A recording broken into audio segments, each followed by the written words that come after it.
Master गाना बजावत। अब तनी सा 1 मिनट हमारा के नहीं समय, आप लोग दिमाग खाली हमारी ओर। आजकल का गाना रोज नया नया गाना निकला था, रोज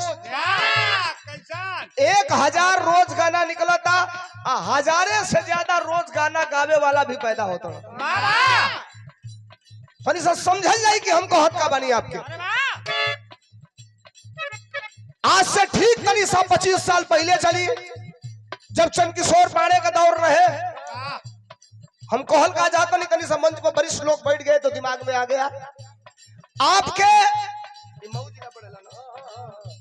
आपके बगलिए में एगो थाना बा, जोने थाना का नाम बा भीमपुरा, पड़ेला बलिया जिला में। और वही भीमपुरा के बगल में गांव बा, जोने गांव का नाम बा बरवा रत्ती पट्टी। वही बरवा रत्ती पट्टी का रहे वाला भोजपुरी का महान कवि, नाम जगर तारकेश्वर मिश्र राही। हमार मुलाकात पहला बेर भइल रहे चंदकिशोर पांडे जी के साथे कमांडर जीपे में। अब हम कहल का चाहता नहीं, कहता नहीं समझल लो गाना पर। अपने जिंदगी का पहला गाना राही जी लिखले रहा, पहला गाना। एक यूट्यूब के साथी थे, कह रहे थे कि आपका मैं इंटरव्यू लेना चाहता हूं। कौन थे भैया? हो सकता है यहाँ बैठे होंगे। हरकेश यादव।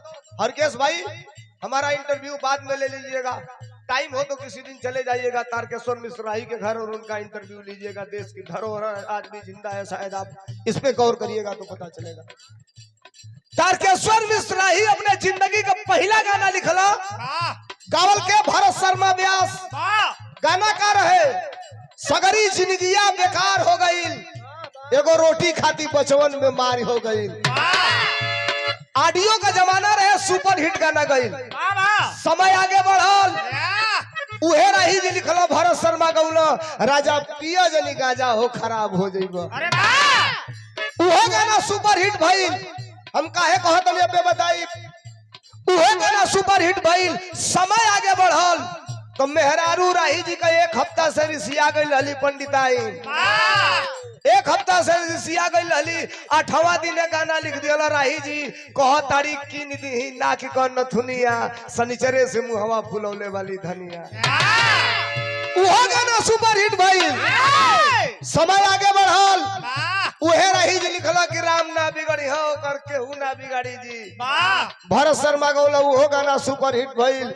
उहे राही जी लिखला, भरत शर्मा गौला, सुपर हिट भइल गाना, चोरी करी हो पपियू चाहे खिंची हो ठेला गाड़ी, हमके साड़ी चाहे। पियवा सिवान से अनहार भइले आई, देवर तनी दहिया पर डाल न रजाई। उहो गाना सुपर हिट भइल। बुढ़ौतिया में 60 वर्ष की उम्र में गाना लिख दिया मदन राय गौला। मेरी गायक चेंज हो गई, मदन राय गौला दुनिया में बाजल। फेंक दिहला थरिया, बलम गई झरिया, पहुंचले कि ना, उठे हिया में लहरिया, पहुंचले कि ना। समय आगे बढ़ल, उहे राही जी लिखला, भरौली बलिया का रहने वाला एक मेरा फेवरेट कलाकार था, मित्र था। 9 साल हो गया, स्वर्गवासी हो गया। 10 साल, नाम था रविंदर कुमार राजू। गाना सुने होंगे आप, खेत बारी बट जाई, अंगना दुअरवा पाई पाई बीरना, कैसे भाई का सनहिया बाटल जाई बीरना। जितना गाना बतौली है, मेहरारू के सामने, महतारी के सामने, बेटा बेटी के सामने, बाप के सामने ये बजावल जा सकेला या सुनावल जा सकेला। आजकल गाना निकलने के 34 मिनट बाद गाना 14.5 मिलियन व्यूज में चल जाता है। 1 मिलियन में 10 लाख होला गुरुजी, आज 14.5 मिलियन व्यूज चल जाता। नेता आदमी हम ना चाहिए ना कहीं कुछ बोलल, एक जिम्मेदार पर्सन व्यक्ति हूँ मैं। जहाँ हूँ वहाँ हमारे नेता ने मुझे प्रदेश अध्यक्ष बनाया है। एक एक बातों का मतलब है, ये मीडिया सामने है, लेकिन ना कहो तबो कहो लोग कुछ जानते नहीं खे। हो गड़बड़ी बा। नया गाना आजकल आवता, नया गाना आजकल आवता, का बतावल ना। एगो गाना आइल हो, 2 दिन में 38 मिलियन गईल। का जानी कोने गा रहल कि आज भर ढील दो, ढोलिया पर झील दो। नया गाना रहल, सुपर हिट गाना। एहू जाले गनीमत रहे, एहू जाले गनीमत रहल। एक दिन रील देखत रहनी, रील मोबाइल पर भैया हो, रील मोबाइल पर। तो दूगो लइका रहल से पड़े जी, खाली गमछा लपेटले रहल से। एगो कुदारी ले ले रहे, ओकरी पेटवा भएंगे कुदरिया रगरे, आ गाना चलता आज भर ढील द ढोड़िए पछील द। हम कहनी भैया कोई संजोग से सड़क के 2-4 इंच नीचे चल गई तो छीले के कुछ हो जाई, हाँ गहरे हो जाई। गाना रील पर चलत रहे। एहू जाले गनीमत रहल ह। तो एगो नया गाना आ गइल ह, पतिया नतिया पटना बा। देवरा ढोही चटना बा। सुनिए सब गली गली हर ऑर्केस्ट्रा में सगरी डीजे में बाजत रहल ह। ए भैया लोग कहाँ कहाँ चल गइल बानी आप सब। पहले 2 रात का बारात रहे, मर्जाद होके नाच जाओ बाराती में। बारात मालिक तम्मू का सट्टा लिखावे जाता, तम्मू वाला कहे कि एक शर्त पर हम सट्टा लिखब, तो बारात मालिक कह कौना शर्त पर, आ तो नाच होई तो ना लिखब। तो तम्मू वाला से मालिक कहे कि का है, आ तो नाच होई, लौंडा जब स्टेज पे आई, अजब गाई कि जब से सिपाही से भइले हवलदार हो, नथुनिया पर गोली मारे सैया हमार हो। 10 जनी बाराती में राइफल बंदूक लेके जाता लो, मरता लो, तड़ तड़ तम्मू छेदा जाता। जितना का सट्टा नहीं के लिखा तो उतना बिहाने होके जोड़वाई लागत अटे। गाना यही से चलल, मुन्ना सिंह गौले रहला बिहार यूपी बॉर्डर को।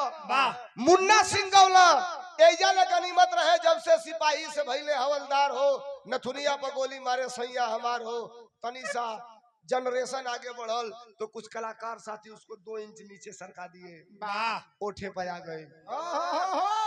ओठवा का ललिया, कनवा का बलिया, अखिया का तोहरे कजरवा। एहुजा ले गनीमत रहे। तो ले आज का नया जनरेशन का कलाकार साथी सीधे होके 6 इंच नीचे सरका दिया सा। तो हेजा आइल तो एगो हो ताटे पिछवा से चूक राजा जी, लगा दियो पर थूक राजा जी।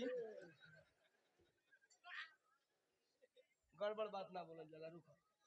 एगो हो ताटे पिछवा से चूक राजा जी, लगा दी दुकवन ची को हुक राजा जी। अरे चोलिया कहो, एहू जाले ठीक रहल हो।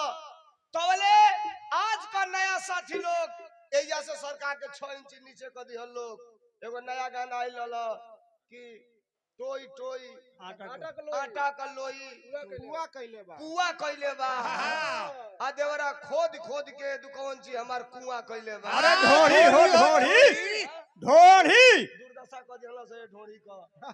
दो देवरा छेद छेद के ढोरी हमार कुआ कइले बा। डर हमरा एके गो बात का बा, पहले तो 2 इंची सर के, अब 6 इंची में हेजा आई, 6 इंची में हेजा आई। आ जो ये बेरी 6 इंची सर का यहाँ से गाना कहा जाई। अब भगवान ने मालिक बानो, हम कोनो गलती कहीं पंच लोग तो बताई सबे, तनिको अगर कुछ गलत कहत हो खरीद का। ये आज का जनरेशन बा, आज का गाना बा, पैसा बोल ले दो।